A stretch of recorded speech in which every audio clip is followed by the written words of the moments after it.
learners. Welcome back to English Pod. My name is Marco. And I'm Erica. And today we're going to be talking about a very special topic. That's right. This topic was actually suggested by one of our listeners. Exactly. So keep those comments coming because we want to create lessons that you need, that you want. Exactly. So what are we talking about today? Today's lesson is about applying for a visa. A very, very important topic. Yes, and specifically, it's about a visa interview. Exactly. As you all probably know, when you apply for a visa, especially for the US, you have an interview Yes. where you have to answer some questions. Yes. And that's what we're going to be talking about today. So before we jump into the dialogue, let's take a look at vocabulary preview. Vocabulary preview. Okay, so let's talk about visa. Right. A visa, it's not a credit card. No, not Visa or MasterCard. No. So a visa is an official document that you get in your passport that allows you to travel legally to a country. Exactly. So with this document, you can go into a country. Okay, so we have different types of visas. Today, we're going to be talking about a B2 visa, Right. A B2 visa is a tourist visa. a tourist visa. Yeah. This is only for the United States. Other countries may have different classifications for their visas, but B2 is for the United States. Right. So, Marco, we use a tourist visa when we want to be a tourist and just travel in the US. What about a resident visa? Well, you can have a temporary resident visa. Like, for example, an F1. Yep. An F1 is for foreign exchange students Yeah. who go and live in the States maybe for a year or do a MBA for 2 years or 3 years. So that's an F1 visa. You can also get a J1 visa, Yeah. which is a temporary exchange visitor. Okay. So it could be to maybe do some temporary work for 2 or 3 months and then go back to your country. So basically, a resident visa allows you to live in that country. Yeah, you can live in that country legally for a determined time. Okay, so let's listen to our dialogue. Where are we going to be exactly? In this dialogue, we're going to hear two people, a visa officer and a person who's applying for the visa. Now, the person who's applying for the visa has an accent, right? Yes. But this is really good practice for helping you to understand people with different accents. Exactly. So let's listen to the dialogue and then we'll come back and explain all the great vocabulary.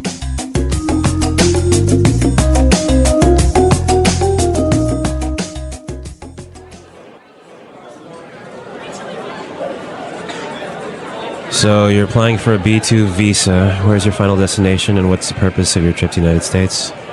I'm going to visit my brother. He's just had a baby. He lives in Minneapolis. And how long do you plan to remain in the United States? I'll be here for approximately 3 weeks. So here's my return ticket for the 26th of March. And who's sponsoring your trip? My brother. Here. This is an invitation letter from him. I will stay with him and his family in their home. All right. Tell me about the ties you have to your home country. Well, I own a house. Actually, I'm leaving my dog there with my neighbors. I have a car at home.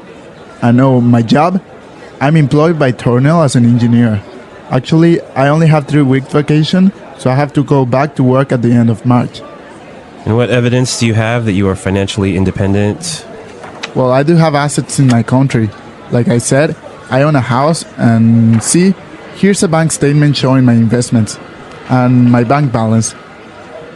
I'm sorry, sir. We cannot grant you a B2 visa at this time. Instead, you are granted a resident visa. Congratulations! You are the millionth person to apply for a visa. You win! Congratulations!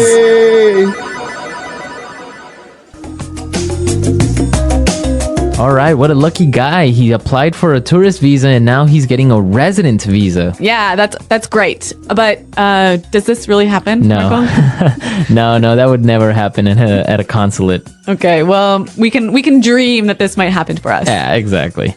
All right, let's take a look at the words in language takeaway today. Language takeaway. All right, on language takeaway, we have sponsoring. Sponsoring. Sponsoring. Sponsoring. So, Erica, what does it mean to sponsor somebody? When you sponsor somebody for a visa, you take care of them and make sure they have enough money. Okay. So you are the one who's responsible for all of their expenses and making sure they just have enough money. Okay. So, for example, when I was 16, I made a trip to another country. Yep. And my parents were my sponsors. So they took responsibility for your money. Exactly. Okay. Let's look at our next word. Invitation letter. Invitation letter. Invitation letter. Invitation letter. Now, this is a really important part for a visa application. Yes, very important. What is an invitation letter? Well, an invitation letter is a formal letter that a friend or a relative or maybe a business writes to ask you to come to their country. Exactly. So you're being invited for a specific purpose to the United States. Yeah, and you have to give this letter to the visa officer. Okay. Invitation letter. Our next word. Ties. Ties. Ties. Ties. Looks exactly like tie, like the one you wear in your suit. Not quite the same though. All right, so what are ties? The ties you have to your country are the things that keep you attached to your country. Okay. That make sure that you will return to your country. Okay, so what are some examples of ties? Like maybe a house or a wife or a child or maybe some money in your bank account. Okay. Or a job even. Okay. Okay, perfect. Yeah, a good way to think of this is imagine like a rope that's attached to you and tying you to your country, to your house, to your job, to your kids. Okay, so you can't run away. Exactly. Okay. Okay, that was clear, but let's listen to some more examples of how we would use ties. Example 1. I sold my house and closed my bank account. I don't have any more ties to my home country. Example 2. Alvin enjoyed being single. He wasn't ready for the ties of family life. Example 3. Diplomatic relations have improved, and the ties between the two countries are stronger. All right, it's clear now. Mm-hmm. Let's look at our next word. Financially independent. Financially independent. Financially independent. Financially independent. So that means that you don't need anyone. That you have enough money. You have enough money for yourself. Right. So you don't have to ask your parents to pay for your ticket or pay for your food or whatever. Okay. And our last word for today. Assets. Assets. Assets. Assets. Okay, so your assets are kind of like your ties. Right. There are things of value that you own, things that are expensive that you own in your home country. So it would be a house, Yep. a car, Yep. Maybe stocks stocks, or investments. Okay, so all of those things are your assets. Mm-hmm. Okay, so we've seen a lot of great words, and I think it's time for us to listen to our dialogue again. We're going to slow it down for you. Yeah, this will help you understand it a little bit better.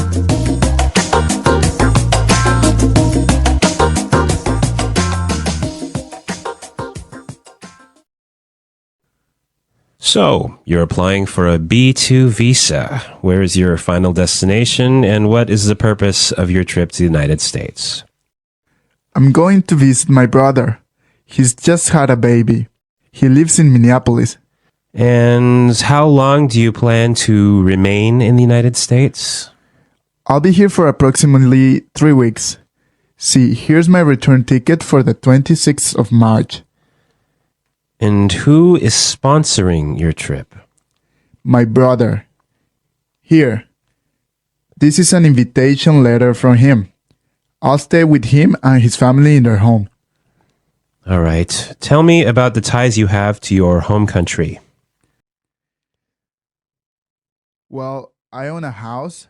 Actually, I'm leaving my dog there with my neighbors. I have a car at home and my job. I'm employed by Tornell as an engineer. Actually, I only have 3 weeks vacation, so I have to go back to work at the end of March. And what evidence do you have that you are financially independent? Well, I do have assets in my country. Like I said, I own a house. And see, here's a bank statement showing my investments and my bank balance. I'm sorry, sir. We cannot grant you a B2 visa at this time. Instead, You are granted a resident visa. Congratulations! You are the millionth person to apply for a visa. You win! Congratulations! Yay!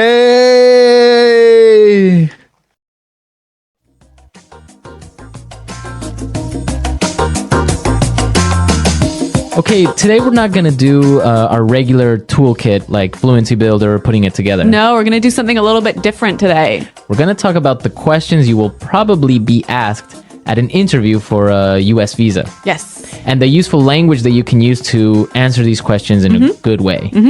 Okay, so let's take a look at our first question. Where is your final destination, and what is the purpose of your trip to the United States? Where is your final destination, and what is the purpose of your trip to the United States? So this is probably going to be the first question the interviewer is going to ask you. Yeah. So, Marco, I know you have a lot of experience with US visas. How should we answer this question? Well, it depends on what you're doing, right? Right. So if you're a tourist, you would say, I'm going on vacation to New York or anywhere. Also, if you're visiting a family member, like in our dialogue, you would say, oh, I'm going to visit my sister or my brother or my cousin. If you're applying for a business visa, then you would say, oh, I'm going to visit a company or etc. Right. So you just have to say why you are going to the States. Now, is it important to be really specific? Yeah, the more specific you are, it's probably better. So if you can name the state and the city where you're going, it's much better. Okay. All right. Well, let's listen to our next question. How long do you plan to remain in the United States? How long do you plan to remain in the United States? Okay, so this is a really important question also because in your application, you have to put how long you plan to stay in the US. Right. It's a pretty straightforward answer. 2 months, 1 month, 3 weeks. Right. But you just have to make sure that your answer matches what's written in your application form. Yeah. Exactly. Okay, now let's take a look at our last question. Tell me about the ties you have to your home country. Tell me about the ties you have to your home country. Well, I think this is maybe the most important question that they'll ask you, right? Yeah, this is the most important question. This is what the interviewer is most interested in. Okay, so why is he interested in this? Because he has to be sure that you will not become an illegal immigrant to the United States. So that you will return to your home country. Exactly. He or she has to be convinced that you're going to return to your home country. So how can you convince him?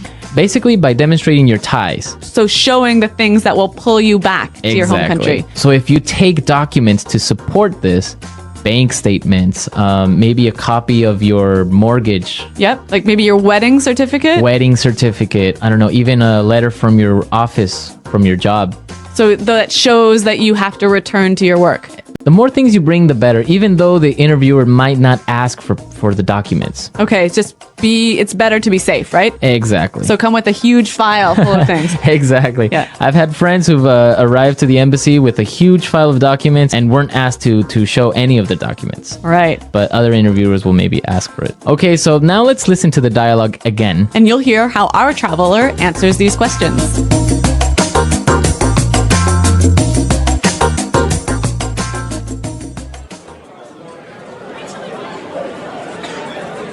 So you're applying for a B2 visa. Where's your final destination, and what's the purpose of your trip to the United States? I'm going to visit my brother. He's just had a baby. He lives in Minneapolis. And how long do you plan to remain in the United States? I'll be here for approximately 3 weeks. So here's my return ticket for the 26th of March. And who's sponsoring your trip? My brother. Here. This is an invitation letter from him. I will stay with him and his family in their home. All right. Tell me about the ties you have to your home country. Well, I own a house. Actually, I'm leaving my dog there with my neighbors. I have a car at home. I know my job. I'm employed by Tornell as an engineer.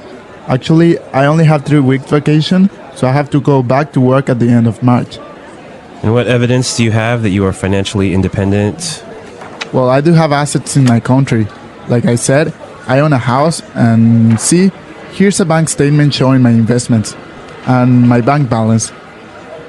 I'm sorry, sir. We cannot grant you a B2 visa at this time. Instead, you are granted a resident visa. Congratulations. You are the millionth person to apply for a visa. You win. Congratulations.